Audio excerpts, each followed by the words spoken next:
नमस्कार। सर्दियों की शुरुआत हो चुकी है और आने वाले वक्त के जो इम्कान हैं, जो संकेत मिल रहे हैं, वो कुछ बहुत अच्छे नहीं लग रहे हैं।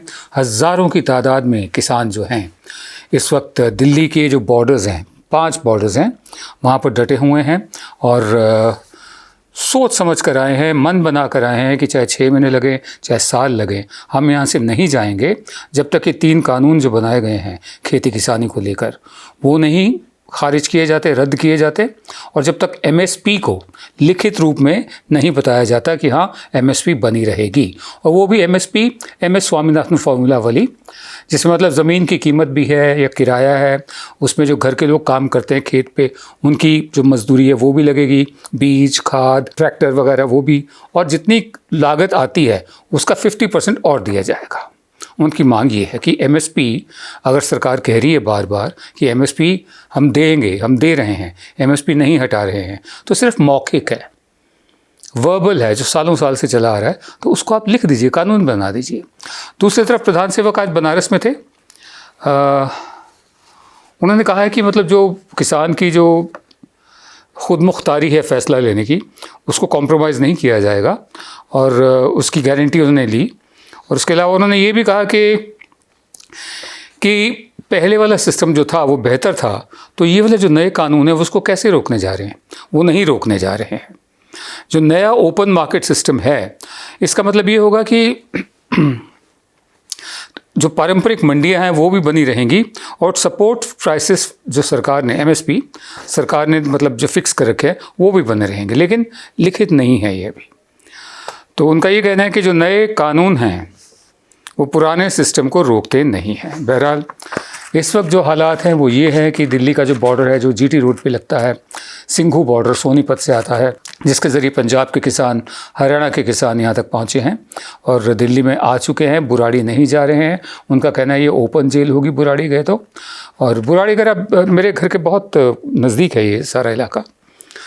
आउटर रिंग रोड जो है उसके एक तरफ बुराड़ी का बहुत बड़ा मैदान है, जहाँ पर ग्रेट दरबार हुआ था 1911 का, और वहाँ पर एक ओबेलिस्क भी लगा हुआ अभी तक, जहाँ पर ये सारे राजे रजवाड़े आए थे, मेवाड़ को छोड़कर सब ने अंग्रेज़ी बादशाह के सामने सर झुकाया था अपना, और वहाँ पर है। और निरंकारी जो है सेक्ट जो है समुदाय, उनका भी जगह वहाँ पर है, तो काफ़ी बड़ा मैदान है वो, लेकिन इतना बड़ा भी नहीं है कि जितनी तादाद में किसान आ रहे हैं सब वहाँ समा सकें। और किसानों का ये कहना है कि एक दफ़े हम वहाँ चले गए तो वो ओपन जेल हो जाएगा। पुलिस की मर्ज़ी है कि वो मीडिया को आने देती है, नहीं आने देती, और ऐसे आंदोलनों में मीडिया काफ़ी हद तक ऑक्सीजन भी साबित होता है, जैसे अन्ना हज़ारे के वक्त हुआ था। इसलिए ये लोग रामलीला मैदान में आना चाहते हैं कि शहर के भीतर हम आना चाहते हैं, और हम वहीं रहेंगे। हमारे सारे प्रदर्शन शांतिपूर्वक रहे हैं। दूसरी तरफ एक और बॉर्डर है, मथुरा वाला बॉर्डर जो है वो यूपी से आता है, बल्लभगढ़ पे आके शुरुआत होती है। वहाँ पर भी किसान पहुँच चुके हैं जो उत्तर प्रदेश से आए हुए हैं। यूपी से ही आए हुए किसान जो हैं, माफ़ कीजिए, वो हरियाणा से आए हुए हैं जो बल्लभगढ़ तक पहुंच चुके हैं। यूपी से आ रहे किसान जो हैं वो हाथरस वाले रास्ते से आ रहे हैं, वो जमुना पार वाली जो दिल्ली है वहाँ से आ रहे हैं। उधर से जो राजस्थान से आता है सड़क जो आती है गुरुग्राम की तरफ, वो एक और बॉर्डर है। फिर जो रोहतक को सड़क जाती है टिकरी बॉर्डर, टिकरी बॉर्डर पर भी किसान जमे हुए हैं सब। आने वाले महीनों में उनका इरादा ये है कि हम अंदर नहीं आएंगे दिल्ली के, अगर आएंगे तो रामलीला मैदान जाएंगे, और जंतर मंतर इतना बड़ा नहीं है कि उनको समा सके। और आने वाले महीनों में वो बिल्कुल अपना राशन पानी लेकर आए हैं, 6 महीने लगें या साल लगें। दूसरी तरफ आज जो प्रधान सेवक ने कहा है उससे उनका इरादा साफ झलकता है कि उनका कोई मन नहीं है ये फैसले वापस लेने का, ये कानून वापस लेने का, और एमएसपी लिखित रूप में देने का। शायद एमएसपी लिखित रूप में हो जाए, मैंने कह नहीं सकते, लेकिन उनका जो आज का जो भाषण था बनारस में, उससे स्पष्ट हो गया है कि उन्हें जो कानून बनाए गए हैं उन्हें वापस लेने की नीयत नहीं दिख रही है। तो ये गतिरोध की हालत बन जाएगा, एक शोडाउन वाली स्थिति बन जाएगी। इसमें नेगोशिएशन की गुंजाइश नहीं रहेगी, और नेगोशिएशन हो भी तो किस बात पे हो।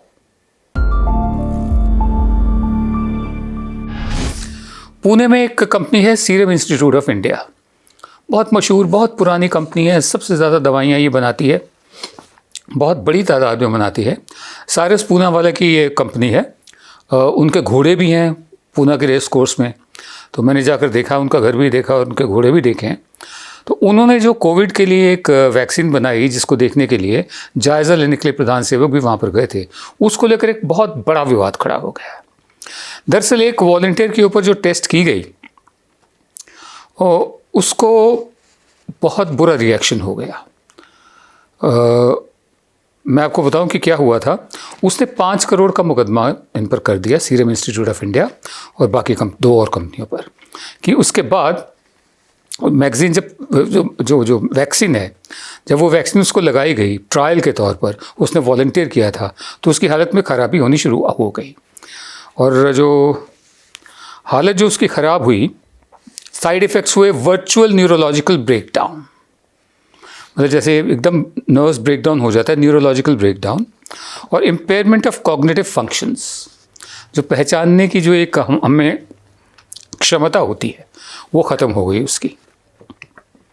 तो उसने 5 करोड़ का लीगल नोटिस भेजा है serum institute of India, AstraZeneca और ऑक्सफोर्ड वैक्सीन ग्रुप को, और साथ में ये भी कहा है कि इस जो वैक्सीन बनाई है इसके ट्रायल फ़ौरन रोक दिए जाए, क्योंकि ये सेफ़ नहीं है, सुरक्षित नहीं है, और अप्रूवल जो दिया गया है इनको वो भी कैंसिल किया जाए फॉर जो टेस्टिंग, बनाना और डिस्ट्रीब्यूशन इस वैक्सीन के, वो उसको भी कैंसिल किया जाए।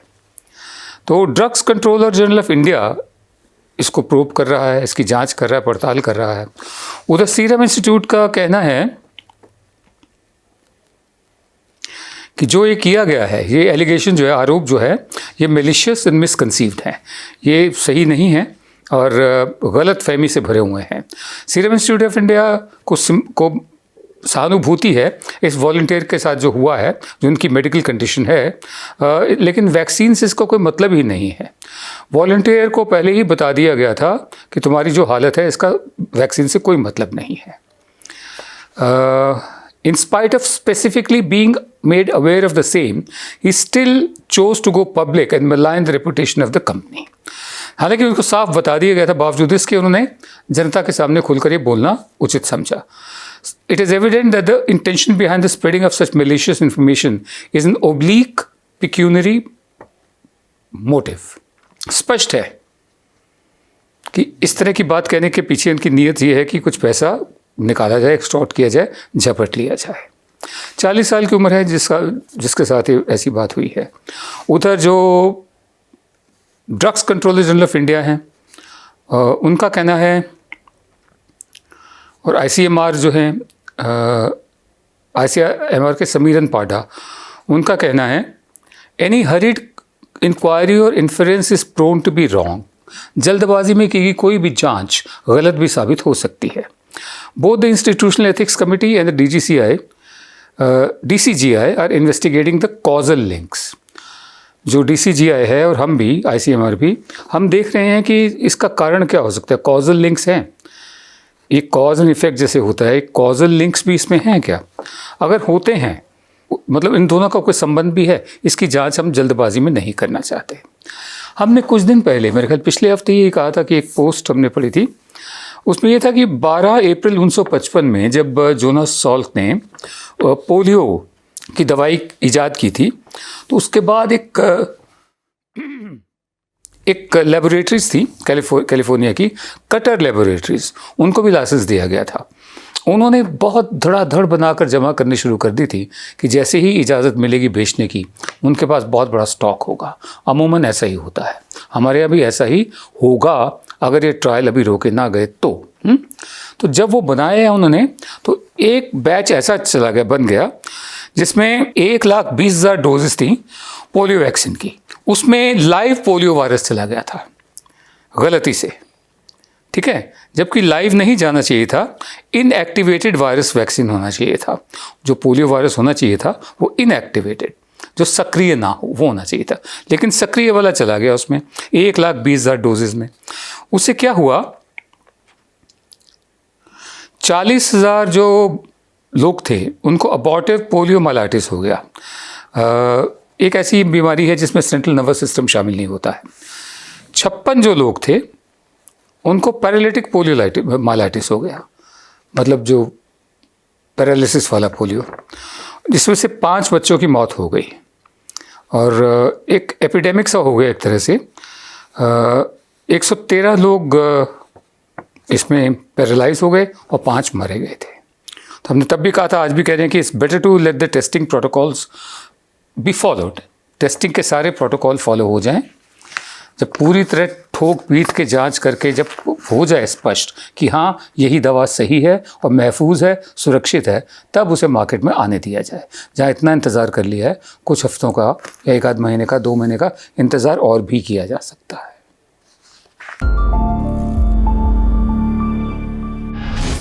आज श्री गुरु नानक देव की 551वीं जयंती है।